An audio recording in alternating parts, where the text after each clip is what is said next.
창세기 3장 1절부터 7절까지 말씀을 교독하시겠습니다. 여호와 하나님의 지으신 들짐승 중에 뱀이 가장 간교하더라. 뱀이 여자에게 물어 가로되 하나님이 참으로 너희더러 동산 모든 나무의 실과를 먹지 말라 하시더냐. 여자가 뱀에게 말하되 동산 나무의 실과를 우리가 먹을 수 있으나 동산 중앙에 있는 나무의 실과는 하나님의 말씀에 너희는 먹지도 말고 만지지도 말라. 너희가 죽을까 하노라 하셨느니라. 뱀이 여자에게 이르되 너희가 결코 죽지 아니하리라. 너희가 그것을 먹는 날에는 너희 눈이 밝아 하나님과 같이 되어 선악을 알 줄을 하나님이 아심이니라. 여자가 그 나무를 본즉 먹음직도 하고 보암직도 하고 지혜롭게 할 만큼 탐스럽기도 한 나무인지라. 여자가 그 실과를 따먹고 자기와 함께한 남편에게도 주매 그도 먹은지라. 같이 합니다. 이에 그들의 눈이 밝아 자기들의 몸이 벗은 줄을 알고 무화과 나무 잎을 엮어 치마를 하였더라. 아멘. 자, 오늘 설교 제목은 하나님 말씀을 신뢰하라 라는 제목으로 같이 말씀을 나누도록 하겠습니다. 우리가 창세기 1장부터 시작하는 그 성경을 보게 되면은 요한계시록까지 모든 성경이 하나님이 말씀하시고 그 말씀하신 대로 이 모든 성경이 그대로 이루어지고 있다라고 하는 것들을 이 성경을 통해서 우리는 분명히 확실히 또 목격을 하고 또 우리가 체험을 하게 됩니다. 창세기 1장 보면 하나님이 말씀하시니 그대로 되니라, 그대로 되니라, 그대로 되니라 이렇게 말씀하고 있죠. 노아에게 말씀하신 말씀이 아무 증거도 없고 표징도 없었지만은 그러나 하나님께서 말씀하신 대로 때가 되니까 온 땅에 홍수가 내리고 홍수가 나고 그래서 온 인류가 실제적으로 노아의 가족 외에는 다 죽음을 당하는 이 놀라운 이 엄청난 대재앙이 이 땅에 임한 것입니다. 또 우리 교회에 보면은 아브라함에게 하신 약속이 있죠. 하나님께서 아브라함에게 갈대아 우르에서 가나안 땅으로 인도하고 그리고 가나안 땅에서 하나님 말씀하시기를 내가 이 땅을 너와 내 자손에게 줄 것이다. 그러나 때가 되면 너희 자손이 이방에 가서 그 이방 민족을 400년 동안 섬길 것이며 때가 되면 하나님께서 너희 자손들을 이끌어낼 것인데 그들이 큰 재물을 가지고 나올 것이다 라는 그 말씀이 그가 아브라함에게 하신 이후로 400년이 지난 후에 하나님 말씀이 그대로 성취되는 것들을 우리는 이 말씀을 통해서 보게 됩니다. 그래서 민수기 23장 19절에도 하나님은 인생이 아니시니 시건치 아니하시고 인자가 아니시 후회가 없으며 말씀한 바를 반드시 행하시고 하신 말씀을 반드시 실행하신다라고 하는 것을 말씀하시고 결론적으로 예수께서도 이 모든 천지는 없어지겠지만은 내가 한 말은 없어지지 않을 것이다 라는 말씀으로 결론을 딱 맺는 거죠. 하나님이 말씀하신 것은 그 헛되이 없어지지 않고 소멸되지 않고 사라지지 않고 이사야 55장 10절 위에도 말씀하지 않습니까? 비와 눈이 하늘에 내려서 그냥 그리고 하늘로 돌아가지 아니하고 온 땅을 적시고 싹을 내고 또 줄기를 내고 열매를 내되 또 이렇게 파종하는 농부들에게 그 파종의 씨앗을 주듯 내가 한 말도 헛되이 돌아오지 않냐고 반드시 다 이룰 것이다 라고 하는 것을 계속 말씀을 하는 겁니다. 자, 그래서 우리는 이 말씀을 통해서도 오늘 이 본문 말씀을 통해서도 우리가 그것을 확실히 지금 현재 오늘 이 자리에 계시는 여러분들은 이 말씀이 어떻게 우리에게 성취됐는지를 이 말씀이 우리에게 어떻게 이루어졌는지에 대한 것들을 실제적으로 보고 느끼고 체험하고 이 자리에 와 있는 거죠. 아담과 하와가 하나님 말씀에 범죄하고 그 범죄로 인해서 온 인류는 멸망당할 수밖에 없었고 그 죄로 말미암아 영원한 저주 형벌을 피할 수 없었지만은 여인의 후손이 올 것이다 라고 하는 그 예언의 약속의 말씀대로 마리아에게서 동정녀 마리아에게서 예수 하나님 아들이 땅에 태어나시고 그가 우리에게 죄를 담당하시고 우리 죄를 대속하시고 십자가의 죽으심을 통해서 우리는 그 사건이 어떤 이론적이고 지식적이고 신화적인 사건이 아니라 실제적인 사건이라고 하는 것을 우리가 알고 실제 예수 믿고 우리는 얼마나 많은 시간들을 보내왔고 이 자리까지 그 믿음 붙들고 끝까지 승리하기 위해서 몸부림치고 있습니까? 그러니까 이 결론적으로 하나님 말씀은 반드시 이루어진다는 것, 하나님 말씀은 반드시 성취된다는 것, 그리고 오늘 결론적으로 말씀드리고 싶은 것은 그러므로 하나님의 말씀을 반드시 신뢰해야 된다는 것. 그래서 성경은 또 하나님께서는 그걸 말씀하고 있는 것이죠. 하나님 말씀을 신뢰하라. 이게 오늘 제가 여러분에게 말씀드리고자 하는 말씀의 결론인 겁니다. 자, 오늘 우리는 이렇게 정말 하나님 말씀이 이루어지는 이 세상 가운데서 살아가면서, 또 우리 하나님 말씀이 이루어지는 이 신앙생활 가운데 살아가면서 오늘 우리는 이 개혁이라고 하는 이 공동체 안에서 우리를 개혁을 위해서 이게 큰 어떤 대의적인 명분을 가지고 나아가고 있죠. 오늘 우리가 신앙생활하면서 우리 개혁 성도들이 회복해야 될 것이 많이 있다라고 저는 생각을 합니다. 지금까지 많은 큰 일들을 좀 이루어왔지만은, 그러나 오늘 우리가 회복해야 될 것들이 있는데, 우리가 지난주 한 주간 동안 물론 수요일부터 금요일까지 이제 집회를 통해서 많은 은혜를 받았습니다. 많은 분들이 참 은혜도 많이 받고 감동도 많이 받고 그리고 결단도 하고 눈물도 흘렸다라는 그런 말씀을 하셨는데, 오늘 우리 교회 안에, 이 개혁 교회 안에 막 은혜가 흐르고 있거든요. 하나님의 성령의 감동과 은혜가 막 흐르고 있습니다, 지금도. 그렇지만 우리는 이런 단계에 머무르지 아니하고 더 큰 은혜가 충만하기를 원합니다.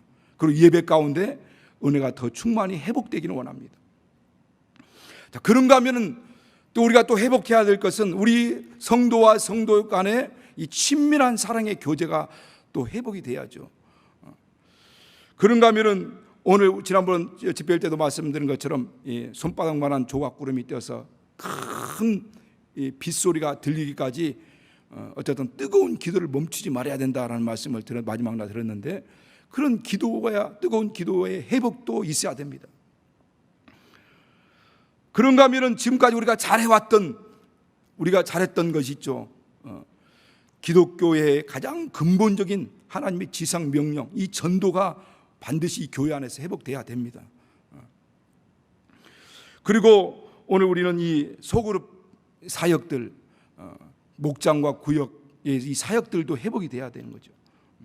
그래서 이 목장 안에서, 구역 안에서 우리의 아픔, 우리의 속 안에 있는 소가리들, 아픔들도 다 이렇게 서로 토해내면서 서로 위로하고, 또 우리가 받은 은혜들, 말씀들을 그냥 묵어두지 아니하고 그냥 사장시키지 아니하고 샘물을 퍼내야 샘물이 계속 나오듯이 내 안에 주신 하나님 은혜를 자꾸만 믿음으로 고백하고 하나님 주신 그 사랑을 고백하고 그와 같은 간증을 할 때 범사에 그를 인정하라, 그리하면 내 길을 지도하시리라 하신 말씀대로 우리는 자꾸만 퍼내야 되는 거예요. 그런 것들을 자꾸만 간증하고 우리 안에 있는 은혜들, 삶을 통해서 베푸신 은혜와 사랑들을 서로 나누면서, 그러면서 내 은혜가, 나에게 베푸신 은혜가 다른 사람에게도 또 더 큰 은혜로 배가가 되는 거죠. 그렇게 이 소그룹 활동을 통해서 우리의 기도 제목도 나누고 우리의 아픔도 나누고 우리에게 베푸신 이 사랑들도 나누고, 그러면서 이 모든 이런 활동들이 회복이 돼야 됩니다. 우리는 그 부분을 위해서 계속 기도해야 되겠죠. 그러나 제가 오늘 이 시간 말씀드리고 싶은 것은 이거보다도 더 중요한, 우리가 회복돼야 될 것이 하나가 있어요. 여러분도 이 신앙생활 하시면서 특별히 이 시간 모이신 분들은 아마 교회 안에서도 중요한 일들을 감당하는 사역자들이죠. 일꾼들이라고 생각하고 있습니다. 여러분도 이 신앙생활하면서 우리 교회 개혁이 이루어지고 난 이후로 우리 개혁교회에서 반드시 이 부분은 좀 회복이 돼야 되겠다, 회복해야 된다라고 생각하는 것도 있을 것입니다. 여러분, 그것이 무엇입니까? 무엇이 우리 교회에 지금 회복해야 될 것이라고 생각합니까? 저는 여러 가지 지금 방금 위에서 많은 부분들을 말씀드렸지만은 그 가운데 또 중요한 한 가지가 뭐냐면 오늘 우리와 이 신뢰, 이 관계, 이 신뢰가 회복돼야 된다라고 생각을 합니다. 그러니까 오늘 우리가 이것에서 있는 우리 모든 분들, 우리 관계들이 신뢰 관계가 회복돼야 된다는 거죠. 특별히 이 회복돼야 될 신뢰 관계 가운데 가장 우선적으로 생각해 볼 수 있는 것이 이 교육자들, 이 목회자들의 잃어버린 이 신뢰가 회복돼야 됩니다. 이런 부분들이 회복이 안 되면 희망이 없는 거예요. 목사님들과 이렇게 가끔 이제 모여서 대화도 하게 되고 이렇게 교제도 하게 됩니다. 근데 어떤 한 목사님이 하시는 말씀이 상당히 마음에 그렇게 수긍이 가고 생각이 듭니다. 그분 하시는 말씀이 지난주에 이제 주일날도 와서 말씀을 전하고 교육자 세미나 때도 와서 말씀을 전하신 분들 가운데 그분과 만나기 전에 그분이 어떤 분인가가 유튜브를 통해서 이제 말씀을 듣다 보니까 그냥 그만하다라고 생각을 했다는 거죠. 그런데 직접 그분을 만나서 교제도 하고 말씀도 듣고 이렇게 같이 이야기하면서 정말 이분 참 대단하신 분이구나. 그러면서 인격적인 어떤 신뢰가 이렇게 형성이 되고 그 다음에 이제 유튜브를 통해 다시 한 말씀을 들었대요. 그런데 그 말씀을 듣는 이 감동이 달라지더라는 거예요. 은혜의 강도가 달라지더라는 겁니다. 그래서 그 이야기를 들으면서 정말 맞다.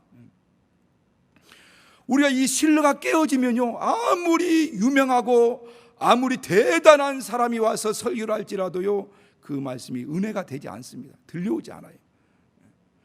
그러면 결국 우리 영혼은 메말라갈 수밖에 없는 거죠.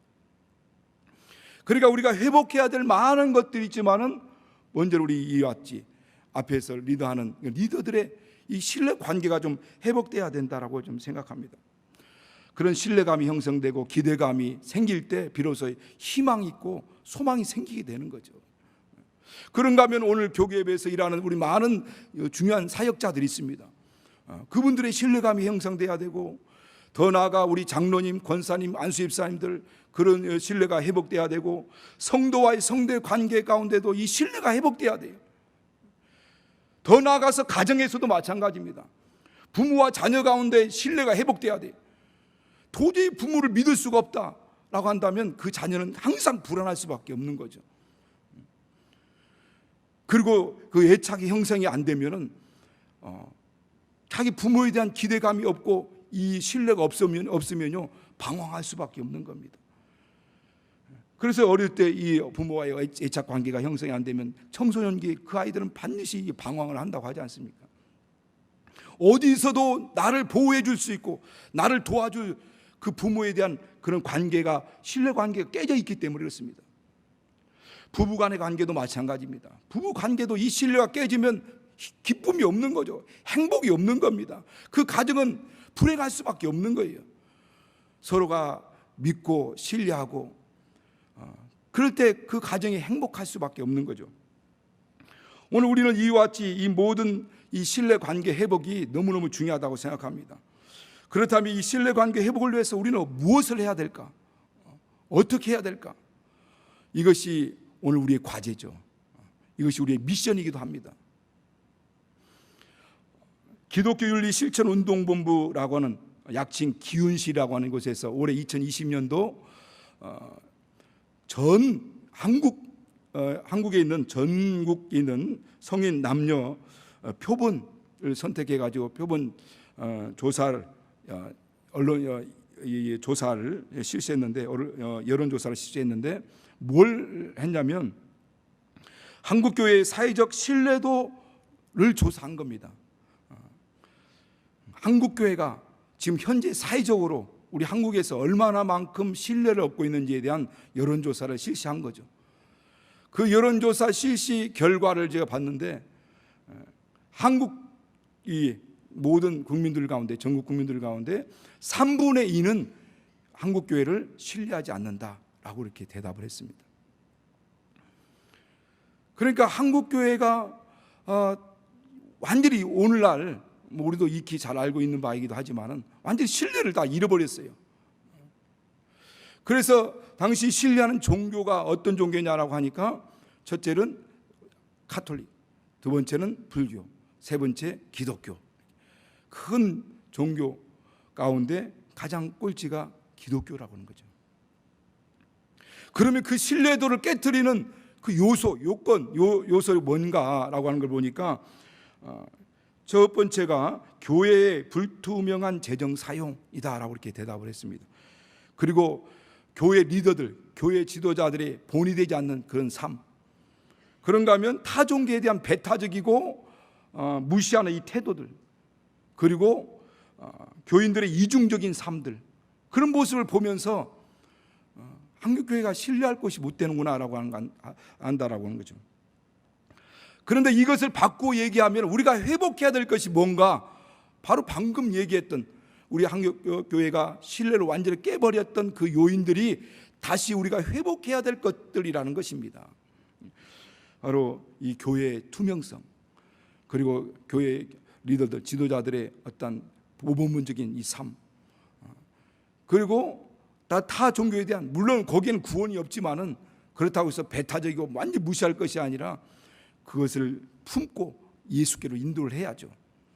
그리고 우리 교인들의 이중적인 삶들, 교회 안에서는 거룩한 것 같고 예수 믿는다고 하지만 세상 삶 가운데서 그들의 삶의 형태를 보면 믿을 수가 없다는 겁니다. 오늘날 우리가 가장 이 교회가 이 신뢰가 회복돼야 희망이 있는 겁니다. 그렇다고 한다면 예수 그리스도 안에서 우리가 예수 믿는 우리가 하나님의 이 관계 가운데서, 하나님과의 관계에서 회복해야 될 이 신뢰, 이게 뭔가, 무엇을 하나님과 관계 가운데서 회복해야 되는가라는 것을 보실 때 그것은 두말할 것도 없이 오늘 설교 제목처럼 하나님의 말씀을 신뢰하는 겁니다. 오늘 우리 기독교회를 뭐라고 얘기하냐면 계시의 종교다라고 하죠. 계시의 신앙이다라고 합니다. 그러니까 기독교회는 하나님 말씀으로부터 시작한 신앙이죠. 태초에 말씀이 계시니라. 그 말씀이 하나님과 함께 계셨고 그 말씀이 나타나셨고, 그리고 태초에 하나님이 그 말씀으로 온 천지를 창조했어요. 그러니까 기독교회는 말씀으로부터 시작한 신앙입니다. 그리고 구약을 우리는 언약이라고 하고 우리 신약을 약속이라고 하지 않습니까? 그리고 이 아담 하와를 첫 번째 하나님과 이 계약, 언약에 맺은 사람들이라고 얘기하죠. 이게 말씀으로 이루어지는 것이죠. 하나님과 이 말씀에 대한 신뢰가 깨져버렸다. 그 신앙이 깨진 겁니다. 믿음이 깨져버린 거죠. 크리스찬이라고 소개하는 많은 사람들이 자기가 나는 예수 믿는 사람, 그리스도인입니다라고 하는 사람들이 하나님 말씀을 신뢰하지 않는 사람들이 너무 많다는 거죠. 언젠가 어떤 그 설문조사를 본 기억이 나는데, 거기에 목회자들 대상으로 설문조사를 했는데 그 목회자들 가운데 가장 우리 기독교의 핵심이라고 하는 부분들에 대해서는 나 그거 믿을 수가 없다, 안 믿는다, 이런 얘기를 한 적을 봤어요. 그래서 이스라엘 민족이 출애굽했던 홍해를 가르고 이스라엘 민족이 출애굽했던 그 홍해 갈랐던 그런 이적이라고 하죠. 또 요단강 도하 사건들, 그런가 하면 예수 그리스도 이 동정녀 탄생, 오병이의 역사들, 예수 그리스도의 부활, 기독교의 핵심과 같은 이런 것들을 안 믿는다는 거예요. 어떻게 그걸 믿겠느냐는 거죠. 그러니까 오늘날 이 기독교에 대해서 이 세상 마귀는 이 세상 어떤 과학, 문화, 이 세상 풍조가 막 그렇게 휩쓸려 가면서 기독교인들이라고 했던 사람들, 그리스도인이라고 했던 사람들조차도 거기에 완전히 묻혀버려 가지고 신앙의 가장 근본, 본질적인 것들에 대해서 믿지 못하고 인정하지 않는 이런 일들이 벌어지고 있는 거죠. 오늘 이 성경 본문에 보면은 인류의 조상 이 아담이 하나님 말씀을 무시해버리고 그리고 범죄하여서 어떻게 온 인류로 하여금 그 죄악 안에 빠지게 만드는가에 대한 것들을, 그 실제적인 일들을, 이 사건들이 상세하게 이렇게 기록되어 있죠. 아주 세밀하게 상세하게. 많은 사람들이 이 창세기 1장부터 11장까지 뭐 신화다라고 얘기하지만은 오늘 이 사건이 우리에게 실제가 되기 때문에 오늘 예수께서 오신 것이죠. 그 첫 번째 보면은 이 범죄의 시작, 아담의 범죄의 시작이 어디서부터 시작되느냐면 하나님 말씀에 대한 불신에서부터 시작한다는 거죠. 그리고 온 인류는 그 안에서 다 죄인이 되었고 영원히 지옥 멸망을 당할 수밖에 없는 존재들이 된 겁니다. 하나님께서는 창세기 2장 17절에 보면은 선악을 알게 한 나무의 씨과를 먹지 말라, 먹는 날에는 정령 죽으리라. 다른 성경에 보면 반드시 너 죽는다 이렇게 말씀하고 있거든요. 그럴 것 같으면 하나님 말씀을 불순종하면 반드시 죽는구나라고 생각하고 그 말씀대로 따라 살고 그 말씀대로 순종하며 살아가야 되는 것이 당연한 거죠. 그런데 오늘 아담은 하나님 말씀을 믿지 못했다는 거죠. 이 말씀을 인정하지 않는다는 겁니다. 그 말씀을 인정하지 않고 이 말씀이 우리를 살게 하는 말씀, 이 말씀이 우리를 또 이렇게 생명을 얻게 하는 말씀, 예수님께서 말씀한 것, 내 말은 영영 생명이라 말씀하신 것처럼 그걸 인정하지 않고 믿지 못했다고 하는 거죠. 그래서 결국 그 말씀을 저버리고 멸망에 빠지게 된 겁니다. 오늘날 우리 하나님과 우리 생명의 관계는 하나님 말씀에 대한 이 절대적인 믿음과 이 신뢰의 관계 가운데 이루어지는 겁니다. 예수께서 서두에 말씀드린 것처럼 말씀이셨는데 그분이 육신으로 이 땅에 나타나셨어요. 그리고 이 땅에서 하나님 말씀하신 그 말씀을 다 이루셨습니다. 그러니까 그의 공생의 생애 자체는 모든 순간순간이 다 하나님 말씀하신 대로 살아가는 삶이었어요. 그리고 십자가에서 죽음의 그 순간에서 내가 목마르다 하신 것도 말씀을 이루려 하십니다 라고 이렇게 말씀하고 있죠. 그리고 다 이루었다. 다 이루었다는 말씀은 그 말씀을 다 성취했다라고 하는 것을 말씀하고 있는 겁니다. 우리가 하나님을 믿는다라고 하면서 말씀을 안 믿는다, 이건 말이 안 되는 겁니다. 방금 설명드렸듯이. 왜 그러냐면 하나님 말씀이 육신을 입고 이 땅에 나타나셨기 때문이고, 그리고 이 땅에서 그 말씀을 이루셨고, 그게 공생애고 그게 우리의 공로죠. 우리는 그 공로를 믿고 구원 얻고 생명을 얻는 겁니다. 그런데 하나님 믿는다 하면서 말씀을 신뢰하지 않는다, 그 말씀을 믿지 않는다, 의심한다, 그것은 이미 관계가 깨진 겁니다. 금이 간 거예요. 그렇기 때문에 오늘 우리 신앙은 말씀에 대한 신뢰는 절대적인 겁니다. 의심하고 말고도 없는 거예요. 절대적인 거예요. 마지막 죽음의 순간에도 내가 비록 병으로 죽든 내가 사고로 죽든 아니면 정말 장수하여 죽든 그 어떤 형태로 죽더라도 마지막 죽음의 순간에 이를 때까지 나는 믿습니다. 주님, 하나님 말씀이 살아있는 말씀이요, 그 말씀이 나를 살리는 말씀이라는 것을 나는 분명히 인정합니다. 고백하고 죽은 사람은 영생으로 들어가지만은 하나님 살아계시면 어찌 이럴 수 있습니까? 하나님이 나를 사랑한다면 이게 어찌 이렇게 대화할 수 있습니까? 라고 부정하고 불신하고 죽는다면 영멸인 겁니다. 죽음이에요. 희망이 없어요. 예수님께서도 이 땅에 오셔서 그 말씀을 다 이루시고 나서 자기를 죽음에서 능히 구원하실 이에게 라고 말씀합니다. 자기를 죽음에서 능히 구원하실 이를 믿고 자기가 십자가에 못 박혀 죽으셨습니다. 그런데 아버지 하나님께서는 그 믿음대로 그를 장사 지낸 지 3일 만에 완전히 무덤 가운데 들어가 있는데 죽은 자 가운데서 살리셨어요. 그래서 로마서 8장 11절에도 예수를 죽은 자 가운데 살리신 이가 너희 죽을 몸도 살리실 것이다 라고 이렇게 말씀합니다. 여러분, 우리는 이 하나님에 대한 말씀에 대한 신뢰, 하나님에 대한 신뢰는 마지막 죽음의 순간까지, 그 마지막까지 죽을 때까지도 그 순간에도 믿고 고백해야 되죠. 어떤 상황이든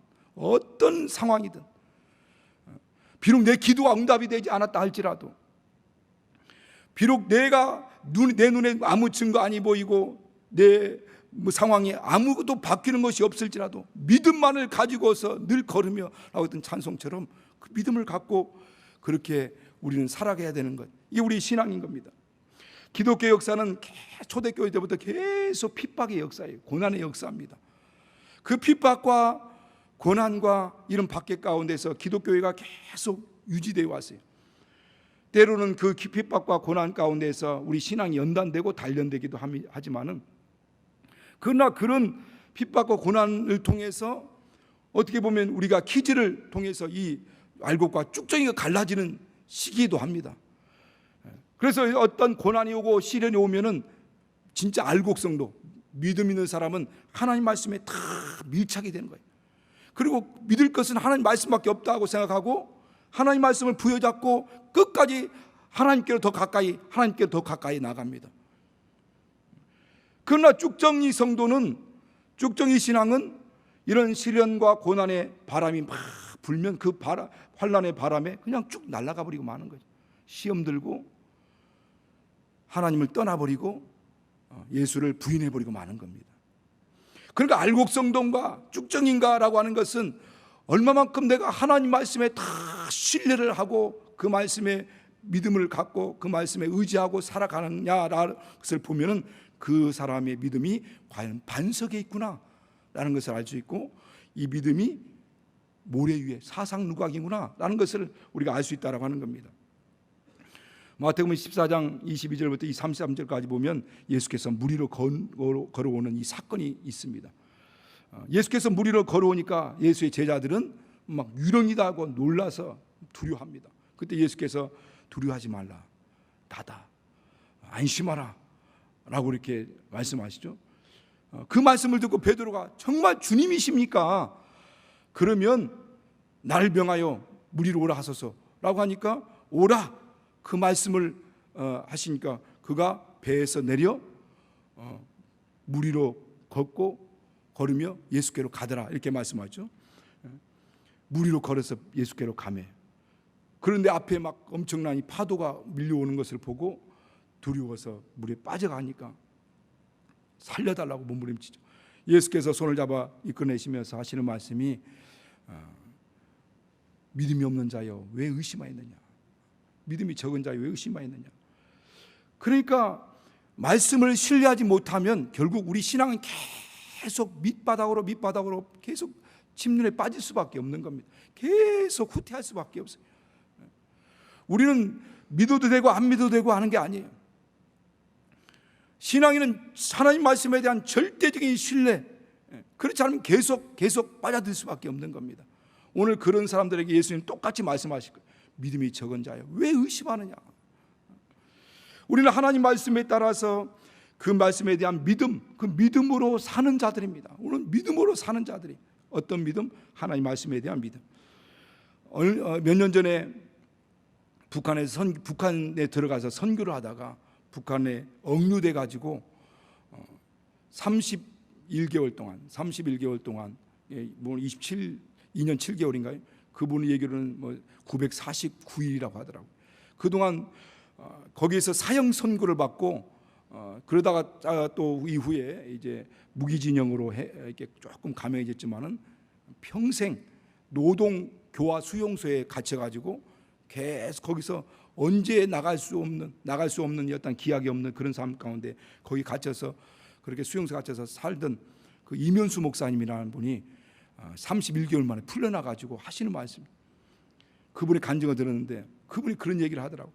완전히 암흑같이 캄캄했다는 거예요. 여기서 죽는가.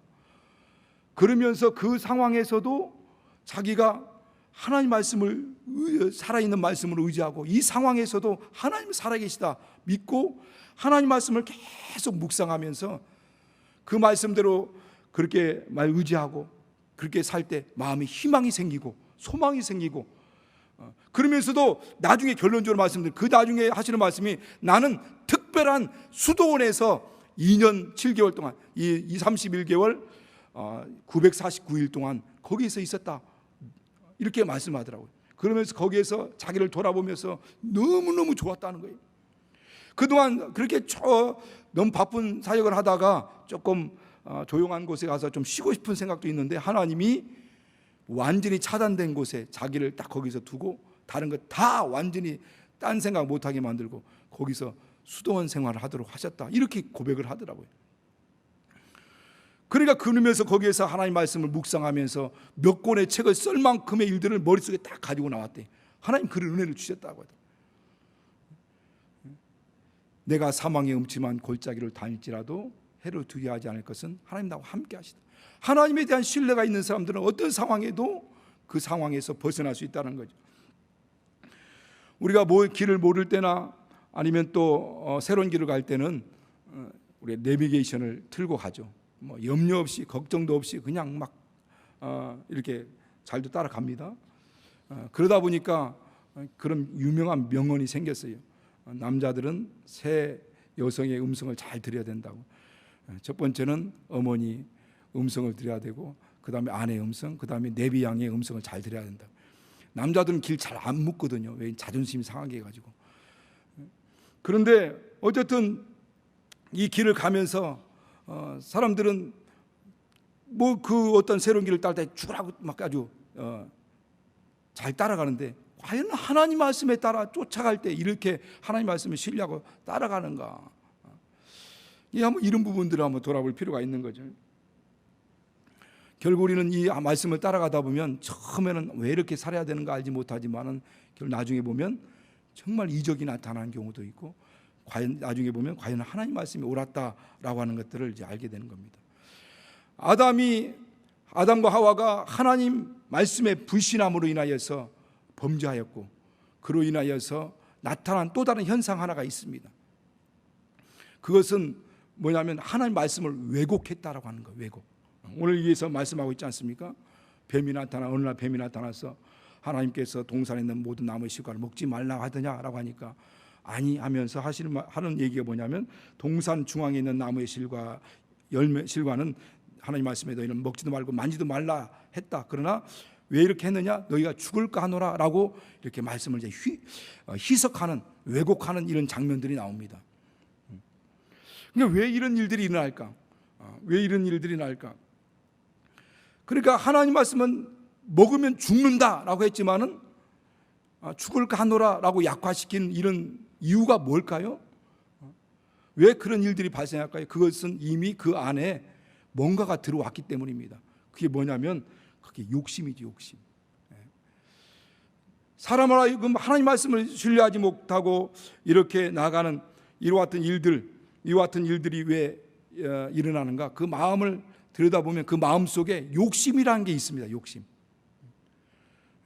그래서 하나님 먹지 말라라고 했을 때 그 먹지 않으면 됐는데, 그게 먹게 되는 경우가 뭐냐면 마귀의 유혹이 있었고, 그리고 그것을 보니까 먹음직도 하고 보암직도 하고 지럽게 할 만큼 탐스럽게 보이는 거죠.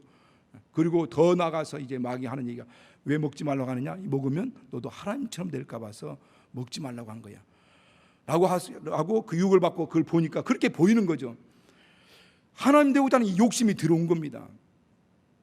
그러니까 오늘 우리 안에 이렇게 하나님 말씀까지도 희석을 시키고 왜곡하고 자기가 이로운 대로, 자기에게 유익한 대로 이렇게 해석하는 이유가 뭐냐면 자기 안에 있는 욕심을 정당화시키려고 하는 거예요. 이걸 합리화시키려고 하는 마음이 있어요. 의식하든 의식하지 않든 사람 마음에 그 욕심이 들어와서 그 욕심이 더 크게 작용하게 되는 거죠. 그러니까 하나님 말씀이 들어와서 그를 지배하고 다스려야 되는데, 그런데 그 말씀이 꺾여버릴 만큼 그 마음을 자리 잡는 게 이 욕심이란. 그 욕심이 들어오면 처음에는 생각만 하죠. 그러다가 이제 묵상을 하게 됩니다. 그리고 그것이 안에서 내 상상 안에서 자꾸만 새로운 것들을 막 그려가게 되는 거예요. 욕심이. 그래서 자꾸만 커져죠. 자라게 됩니다. 그리고 결국 그걸 따먹게 되고 행동하게 되고 결국 파멸에 이르게 되는 거죠. 그래서 야고보서 1장 15절에 보면 욕심이 잉태한즉 죄를 낳고 죄가 장성한즉 사망을 낳는지라. 그 욕심이 잉태하면 내 안에서 이제 처음에는 생각하게 되고, 그러다가 안에서 막 상상하고 그려가 되고 자라게 되고 결국 범죄하게 되고 결국 망하게 되는 겁니다. 이런 순서로 이렇게 나가게 되는 거죠. 그 욕심이 어떤 것인가? 그 밑바닥의 욕심이 구체적으로 어떤 것인가? 사람이 밑바닥에 자리 잡고 있는 이 정욕인데, 그 내용들을 보면 어떤 욕심이냐? 물질에 대한 욕심들이 있죠. 그래서 그 물질에 대한 욕심이 생기게 되면, 그 욕심이 자리 잡게 되면 말씀을, 신뢰를 깨버리는 거죠. 왜곡하게 됩니다, 말씀을. 그리고 이 쾌락, 그 다음에 자존심, 이 자존심을 세우기 위해서 다 하나님 말씀을 곡해하기도 하게 되죠. 그런가 하면 이 탐욕, 탐심, 자기를 높이고자 하고 자기 더 많은 것을 얻고자 하는 이와 같은 욕심들, 자기를 자랑하고 자기를 드러내고 나타나고 싶은 마음들, 이런 욕심들이 들어오면 그걸 합리화하고 정당화하기 위해서 하나님 말씀을 왜곡하는 거죠. 그리고 자기가 하는 일들을 합리화시키는 겁니다. 그래서 다른 사람들 보니까 더 큰 죄를 범하고도 자유만 살던데 뭐 나는 이까짓 거야 뭐 하면서, 그러면서 죄를 범하는 생활을 계속하죠. 우리가 잘 아는 핑계거리 있죠. 언제 하나님이 성경에서 술 먹지 말라고 그랬어? 술 취하지 말라고 했지. 이렇게 이런 쪽으로 이렇게 합리화시키는 거죠. 왜곡시키는 겁니다. 먹지 말라, 먹으면 죽는다 했지만은 먹으면 죽을까 하노라라고 약화시. 왜? 그 안에 먹고 싶은 마음이 생긴 거예요. 하나님 되고 싶은 마음이 생긴 거예요. 욕심이 들어온 겁니다. 그래서 탐심은 버려라는 거죠. 왜? 그 탐심 자체가 우상이다는 거예요. 우상. 그래서 그것 때문에 아담과 하와가 선악과를 따 먹어버리고, 그것 때문에 모든 죄를 범하는 원흉이 되는 것이고, 그것 때문에 마귀의 유혹을 받고 마귀에 넘어지게 되는 그런 어떤 단초가 되는 겁니다. 유혹의 통로가 되는 거죠. 그 모든 것들이. 그러면 어떻게 하면 이 욕심을 이기고 승리할 수 있는가? 이 욕심을 이길 수 있는 방법, 이 욕심을 이길 수 있는 이 승리할 수 있는 방법, 이것은 뭐냐면 내려놓는 겁니다. 내려놓는 것. 성경은 예수님께서는 자신을 비웠다라고 말씀하세요. 하늘 영광을 비우고 자기를 비워, 하늘에 있는 모든 영광을 자기를 비워 종의 형체를 가져. 내려놓는 것. 욕심을 이길 수 있는 비결은 내려놓는 겁니다. 포기하는 겁니다. 이전에 이용규 몽골 선교사, 그 선교사님이 썼던 내려놓음이라는 책도 있고, 그 후에 나온 것이 더 내려놓음이라는 것 뜻이지, 그게 그냥 나오는 말이 아닌 것 같아요. 그게 바로 이 욕심을 이길 수 있는 방법이에요. 내려놓는 거예요. 포기하는 겁니다. 우리는 신앙생활하면서 이런 내려놓아야 되는 이런 어떤 기로, 결단의 기로에 설 때가 옵니다. 정말 포기해야 될 때가 오죠. 내려놓을 때가 옵니다. 그리고 헌신해야 되고 자신을 희생해야 되는 그런 기로에 설 때가 옵니다. 이런 것이 없다라고 한다면 그건 신앙이라고 할 수 없어요.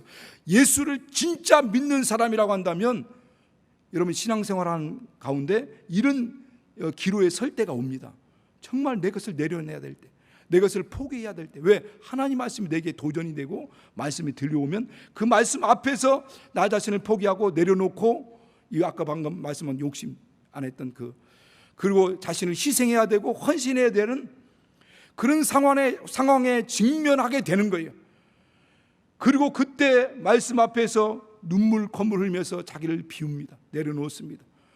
모든 믿음의 선진들, 진짜 신앙인들은 다 이런 기회, 이런 경로, 이런 일들을 겪게 되고 이런 통로를 통해서 하나님 앞에 나오게 되는 겁니다.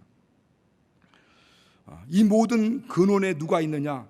그 내려놓음을 통해서 내려놓을 수 있는 능력, 이것을 내려놓을 수 있는 능력은 바로 이 자족하는 능력입니다. 자족하는 마음이 있어야 되는 거죠. 그래서 자족하기를 배워라, 또 자족할 줄 알라, 이렇게 성경 말씀합니다. 그러니까 내려놓을 수 있는 내려놓을 수 있는 능력은 어디서 나오느냐? 범사에 감사하고 지금 현재 삶에 감사하고, 또 우리가 이 현재 이런 삶에 대해서 자족할 수 있는 이런 마음이 있을 때 비로소 이 내려놓을 수가 있는 겁니다. 그러나 이렇지 못하게 만드는 이 원흉, 근원적인 배경을 깔고 있는 자가 있어요. 근원이 있습니다. 이게 바로 뱀이죠. 오늘 뱀이 들어와서 그런 마음들을 조성하게 되는 겁니다. 그런데 이 욕심이라는 것, 이것들이 그 통로 역할을 하게 되는 거죠. 오늘 저와 여러분은 이 말씀을 통해서 우리는 하나님 말씀을 신뢰한다라고 한다면 이제 우리 자신을 내려놓을 수도 있고, 그리고 정말 하나님 앞에 하나님께 주신 이 삶에 대해서 범사에 감사하고 또 자족할 수 있는 마음이 있어야 됩니다. 오늘 우리는 하나님 말씀을 신뢰하고 예수 그리스도 안에서 이제 하나님을 믿고 따라가는 이 삶을 살아간다라고 한다면 오늘 우리는 이제 정말 그 말씀 앞에서 우리 자신을 이제 비춰볼 수 있어야 되는 거예요. 왜냐하면 하나님 말씀은 우리의 영적인 상태를 밝히 볼 수 있는 이 거울과 같기 때문입니다. 역대하 20장에 보면은 마지막 결론적으로 말씀드리는데 20장 보면은 남유다 여호사밧 왕 시대에 암몬 모압 또 이 세상 거민 연합 군대가 쳐들어옵니다. 여호사밧이 생각할 때는 이 많은 군사를 대적할 힘을 잃어버리고 어떻게 할 줄 모르고 그들이 막 눈물 콧물 흘리면서 금식하며 하나님 앞에 부르짖습니다. 하나님, 저 연합 대군을 우리는 맞대응하여 싸울 능력이 없습니다. 하나님 우리를 살려달라고 몸부림치죠. 그때 하나님께서 말씀합니다. 이 전쟁은 내게 속하였으니 내가 싸울 것이다. 너는 두려워하지 말고 놀라지 말라. 그리고 너희 적군을 향하여 마주 나아가라. 내가 싸울 것이니 나가라. 그리고 내가 너와 함께 할 것이다. 이렇게 말씀합니다. 그러니까 하나님이 적군이 막 군사들이 수많은 대군들이 완전 무장하고 이스라엘 유다 군대 앞으로 막 오는데 하나님은 너희는 그냥 마주 나가라는 거예요. 나가라니까 얼마나 떨리겠습니까? 얼마나 두렵겠습니까? 그냥 비무장하고 나가는데. 그러니까 이 여호수아시 20장 역대 20장 20절에 그렇게 외치죠. 여호수아시 서서 가로되 유다와 예루살렘 거민아 나를 내 말을 들을지어다. 너희는 하나님을 신뢰하라. 그러면 견고히 서리라. 그의 선지자들을 신뢰하라. 그러면 형통하리라. 그러니까 적군이 막 시시각각으로 다가오고 있는데 그들은 무장 해제시킨 가운데 그 적군을 향해 나갑니다. 왜 나가느냐? 하나님 그렇게 말씀하셨기 때문에. 마주 나아가라. 이 전쟁은 네게 속한 것이다. 내게 속한, 내가 싸울 것이다. 내가 너와 함께 할 것이다. 그 말씀만 부여잡고 나가는데 하나님 말씀을 신뢰하지 않으면 할 수 없는 거예요. 하나님 말씀에 대한 신뢰가 안 되면요 절대 그렇게 할 수 없는 겁니다. 그러니까 계속 외치는 거예요. 하나님을 신뢰하자. 그럼 견고히 설 것이다. 그 선자를 신뢰하라. 그러면 형통할 것이다. 그 예언한 하야시야 그 선자의 말을 이 하나님 말씀을 대언했기 때문에 그렇습니다. 오늘날 우리 교회가 필요한 것은 바로 서두에 말씀드린 것처럼 이거라고 생각합니다. 하나님 말씀을 신뢰해야 됩니다. 그리고 우리 성도와 성도 관계를 신뢰해야 됩니다. 저와 우리 교육자들 또 우리 같이 일하고 있는 모든 동역자들 서로 신뢰하고 위로하고 축복하고 나아갈 때 비로소 희망이 생기게 되는 거죠. 기대가 있는 겁니다. 그렇지 않고 5분, 3분, 5분 이렇게 분열되거나 이 신뢰관계가 깨어지면 거기는 더 이상 희망이 없어요. 오늘 여러분이 하나님 말씀을 신뢰한다면 혹여라도 여러분 가운데 역사하시는 성령의 음성을 듣고 그 성령이 하시는 말씀에 따라 순종하시기 바랍니다. 그동안 막혀있는 하나님 말씀이 있을 수 있어요. 하나님께서 계속 말씀하고 있는데도 불구하고 그 말씀에 순종하지 못하고 계속 뒷전에 미루놓은 하나님 말씀이 있어요. 그리고 언젠가는 순종해야 되는데 하면서도 내 안에 있는 욕심 내려놓지 못하고 버리지 못하고 계속 말씀을 뒷전에 놓고 내가 계속 내 욕심 따라 지금 진행하고 있는 그 말씀이 있습니다. 여러분 다시 그 말씀을 전면에 세우시기 바랍니다. 그리고 그 말씀을 신뢰하시기 바랍니다. 그 말씀이 역사하기 시작합니다. 비로소 이스라엘 이 유다 백성들이 그 말씀에 신뢰하고 나갈 때 하나님이 싸우기 시작하게 되고 바로 이 모압과 암몬 족속이 세상 거민과 싸워서 세상 거민을 완전 진멸시키더니 또 자기들끼리 자중질환이 나서 싸우다가 완전히 다 진멸됐다고 했어요. 오늘 우리의 이 개혁의 싸움은 하나님을 말씀을 신뢰하고 우리가 서로 신뢰할 때 이길 수 있습니다. 우리 시간 같이 기도할 때 일평생 하나님 말씀에 따라 믿음을 따라 신뢰하며 살아갈 수 있도록 혹시 여러분 안에 성령이 말씀하고 있는 그 말씀이 있다면 그 말씀을 다시 떠올리시기 바랍니다.